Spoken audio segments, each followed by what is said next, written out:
My name is Gretchen Donovan. I'm 38, a senior ER nurse in Omaha, Nebraska. I'm the one who shows up at 3 a.m. to save strangers, then comes home to raise Bailey 10 and Dylan 8, completely on my own. This Christmas, I spent $4,000 on gifts, every single one meant for all the kids in the family equally. I wrapped them, labeled them, drove them to my parents' house in the suburbs, thinking this year nobody could ruin it. Then, my brother looked my children in the eye and said only good kids get real Christmas gifts from Santa. Right after that, he and his wife ripped open the most expensive boxes, the ones I paid for, and handed them to their son while my kids watched. What I did next made the whole room freeze. If you've ever been treated like the family bank that's expected to smile no matter what, smash that like button and subscribe. You're going to want to hear how this ends. A week before Christmas, we all gathered at my parents' ranch-style house on the edge of Omaha. Snow was piling up against the windows, and the living room smelled like pine and the same cinnamon candles my mom, Sandra Donovan, has burned every December since I was a kid.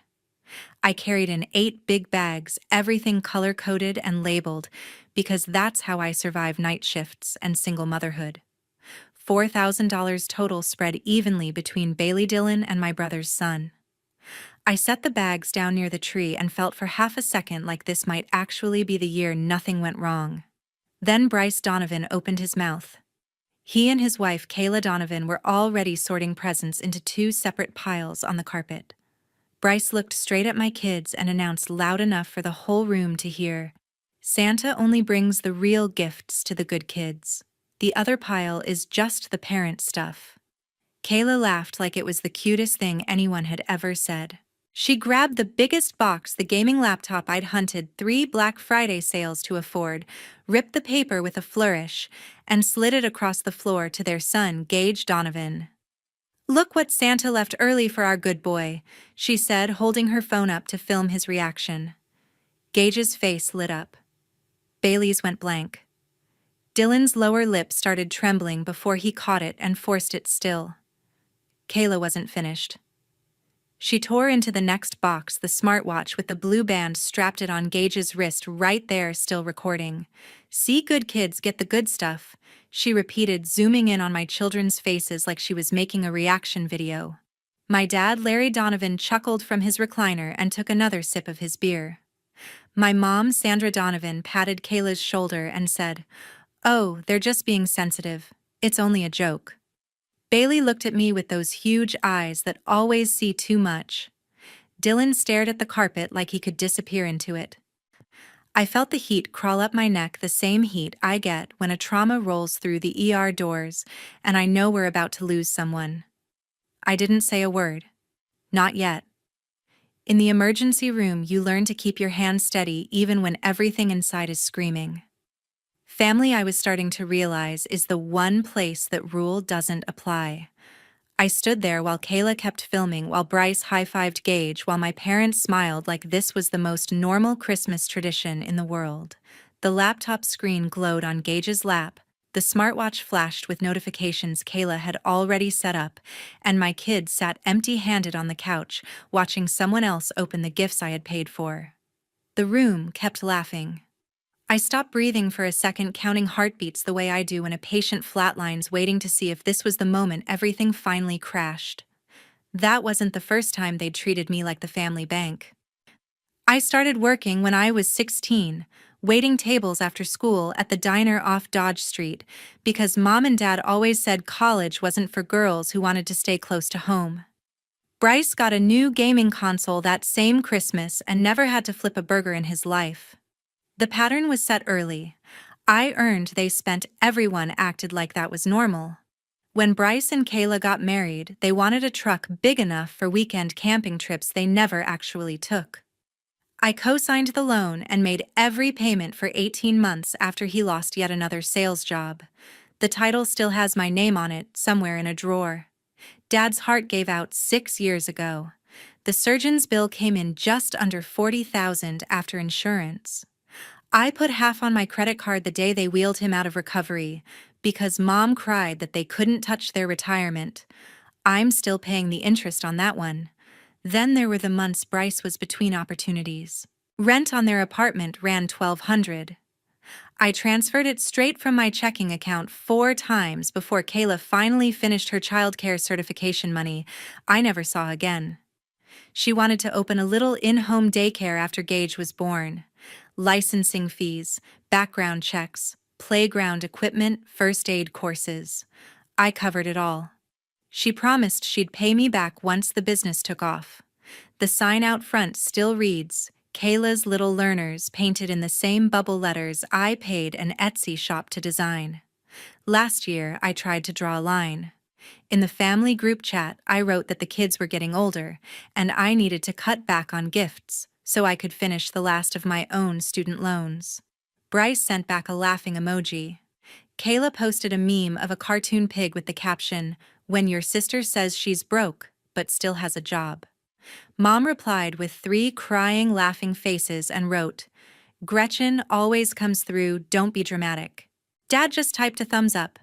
I stared at my phone in the break room between patients' fluorescent lights humming overhead, a trauma rolling in through the ambulance bay, and I realized nobody was ever going to change unless I forced the issue. So I kept quiet, kept working doubles, kept buying the nicest presents so my kids wouldn't feel the difference. I told myself 1 more year. Every paycheck I watched the numbers climb in my banking app, 2,000 here, for Dad's meds, 1,500 there. When Bryce's transmission blew 800 for Gage's travel baseball that Kayla insisted was non-negotiable for his future. In the last 3 years alone, I had moved just over $29,400 from my accounts into theirs. I knew the exact figure because I had started taking screenshots every time I hit send. I never asked for thank you cards. I never brought it up at Thanksgiving. I swallowed it the same way I swallow the metallic taste of adrenaline when a code blue lasts too long, because that's what you do when you're the one everyone counts on to keep the lights on. Standing in that living room, watching Gage open the gifts, I had wrapped myself something inside me, finally snapped into perfect cold focus. I walked out to my SUV while they were still laughing. The cold hit like a slap, -15, and dropping, but the air felt cleaner than anything inside that house. I popped the trunk, pulled the thick blue folder from under the spare tire and tucked it under my coat. The metal combination lock clicked open with the same 4 digits I use for everything my kids' birthdays. Back inside the room was still buzzing. Gage was showing off the smartwatch features to my dad, Kayla, scrolling through the laptop settings, Bryce cracking open another beer. I set the folder on the coffee table with a soft thud that somehow cut through every voice at once. "Everybody stop," I said, calm enough that Bailey looked up from the couch with wide eyes. I opened the folder and started turning pages slowly, holding each one up so no one could pretend they didn't see. First sheet: hospital billing statement for Larry Donovan's triple bypass 6 years ago. My name circled in red, where I paid $19,400 after insurance. Second sheet: the truck title transfer. 18 months of payments total $12,800, all from my account while Bryce was figuring things out. Third sheet: 4 separate rent transfers to their landlord, $1,200 each, timestamps clear as day. Fourth sheet: Kayla's childcare licensing packet, state fees, background checks, CPR course, playground safety upgrades, $3,600 wired the week Gage started preschool. I kept going. Baseball registration for Gage 3 seasons. New tires when Bryce blew his last set racing on the interstate. The down payment on Kayla's minivan when the truck wasn't family-friendly enough. Medication copays for Mom when Dad's insurance changed. Every screenshot, every bank confirmation, every Venmo request marked family help with the little heart emoji Kayla loved to add. The room had gone so quiet I could hear the furnace kick on in the basement. Mom's hand went to her throat. Dad stared at the carpet like it might open and swallow him. Bryce tried for a smile that died halfway. "Gretchen, what are you doing?" he asked, voice cracking on my name. Kayla's face was scarlet. She opened her mouth closed. It opened it again, but nothing came out except a small embarrassed sound. I turned to the last page, the running total I updated every month. $29,412 over the last 3 years alone, not counting the Christmas gift still sitting under the tree. I closed the folder and set it down between us. That's what I've been doing, I said. Every extra shift, every canceled vacation, every time I told my kids we couldn't afford something so I could make sure everyone else was fine. That ends tonight. I looked straight at Bryce and Kayla and started talking. I'm taking back every gift I paid for that ended up in Gage's pile. The laptop, the smartwatch, the gaming headset still in the box, all of it. Those were bought with my money for all the kids. Not for you to play favorites on camera. Kayla's mouth opened like she was about to argue, but I kept going before she found the words. As of the 1st of January, the money stops. No more rent transfers, no more baseball fees, no more surprise bills that somehow land in my inbox. You're adults. Figure it out. Bryce stood up fast enough to knock an empty beer bottle onto the carpet. You can't just show up with receipts and act like we owe you something. Family helps family. Exactly, I answered, voice flat. Family helps family. I've been doing that for years. Your turn. Mom finally found her voice. Gretchen. This is Christmas. I turned to her. Christmas is supposed to be about the kids, Mom. All of them. Not a stage for Bryce and Kayla to decide whose children matter more. Dad cleared his throat from the recliner, but nothing came after it. He just rubbed the armrest the way he does when he knows he's in the wrong, but won't say it. I knelt by the tree and started pulling boxes with Gage's name on them. Bailey and Dylan watched me for a second, then moved to help without being asked. We stacked everything neatly by the door: the laptop, the watch, the sneakers Kayla had bragged were limited edition, the drone still in plastic. Kayla stepped forward, arms crossed, tight. You're embarrassing yourself in front of the kids. No, I said, standing up with the last box in my arms. I'm showing my kids what happens when someone keeps taking advantage of you. Lesson learned.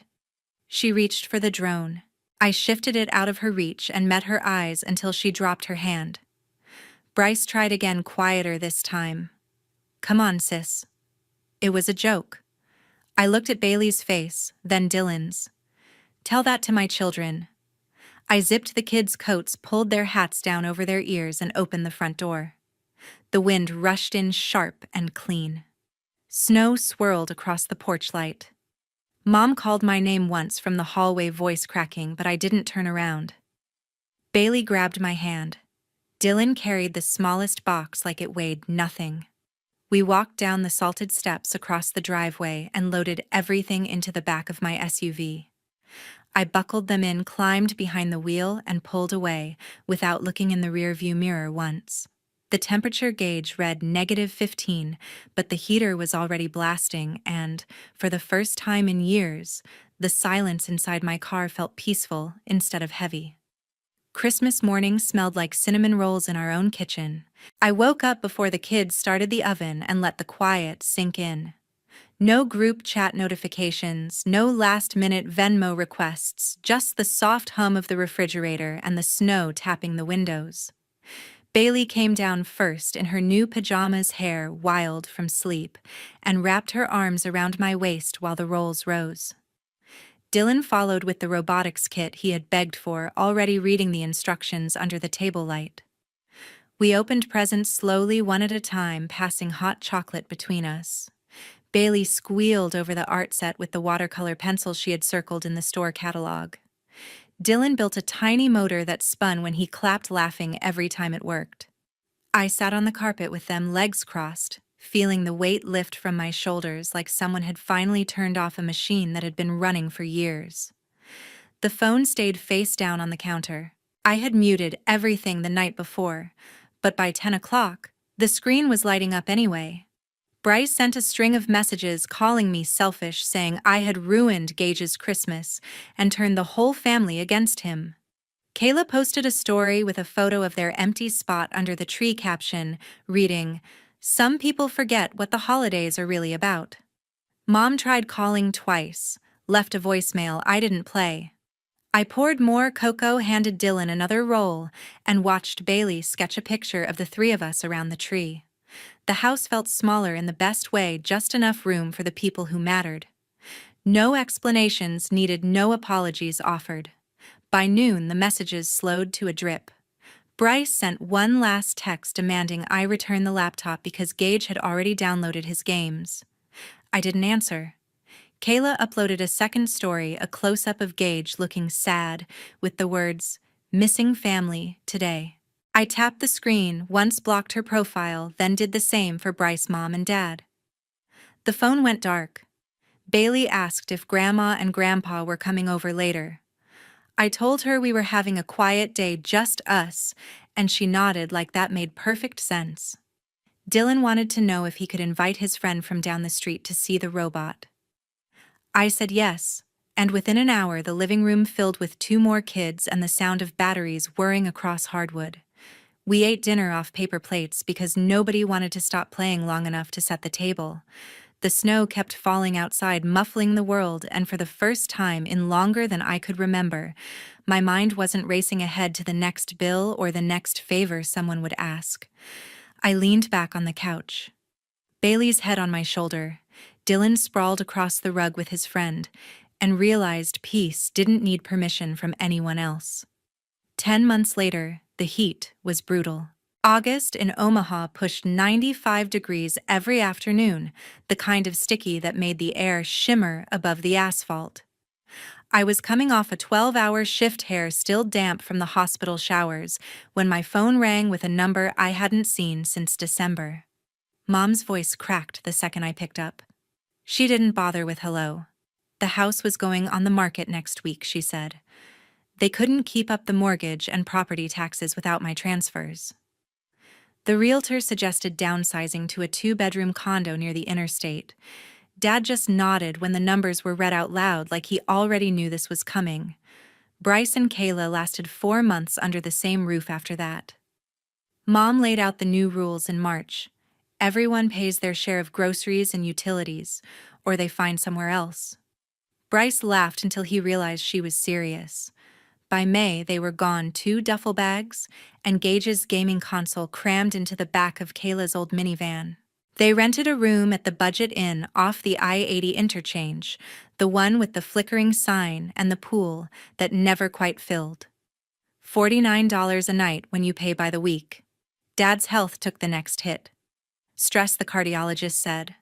Blood pressure through the roof, a mild stroke that left his left hand trembling when he tried to hold a coffee cup. Mom called from the emergency room asking if I could cover the new deductible. I let it ring until voicemail picked up, then deleted the message without listening to the rest. The letters started arriving in June. Thick envelopes with Bryce's handwriting on the front, return address the motel. Inside were folded sheets of notebook paper and cashier's checks for random amounts, $300 one month, $412 the next, always with the same note toward what we owe. I never opened the second or third envelope. They went straight from the mailbox into the trash unopened. Kayla tried a different route. A handwritten card on heavy stationery, the kind people use for weddings, with a $50 bill tucked inside. We're trying to make it right, she wrote. Gage asks about his cousins. I dropped it in the same bin. By July, the for sale sign was hammered into the front lawn of the house I grew up in. Mom sent a group text with a photo of the sign and the caption, "Bittersweet." I left the chat without replying. Bailey saw the picture on my phone and asked why Grandma was moving. I told her sometimes people have to live with the choices they make. She nodded and went back to her sketchbook. September brought the closing date. Mom left one last voicemail, voice thin and tired, saying they had found a place and would be out by the end of the month. She paused for a long time before adding, "We miss you, kids." I saved the message, then archived it. I still work the same shifts. The mortgage on our little house is paid off 2 years early. Bailey started middle school with new sneakers she picked herself. Dylan joined a travel robotics team that actually travels, something I never could have afforded before. We take weekend trips to the Henry Dorley Zoo, eat ice cream on the pedestrian bridge, and never once check the family group chat that no longer exists on my phone. Some nights I drive past the old neighborhood just to see the empty driveway where Bryce's truck used to sit. The new owners painted the front door red. It looks better that way. People ask if I feel guilty. The answer is no. Guilt belongs to the person who keeps taking. Peace belongs to the person who finally stops giving. To everyone who watched until the very end, thank you for staying with me through this story. If you've ever had to draw a hard line with family to protect your own peace, I hope this reminded you that you're not alone and you're not wrong. Drop a comment and tell me where you had to draw your line, or just say you made it to the end. I read every single one. See you in the next one.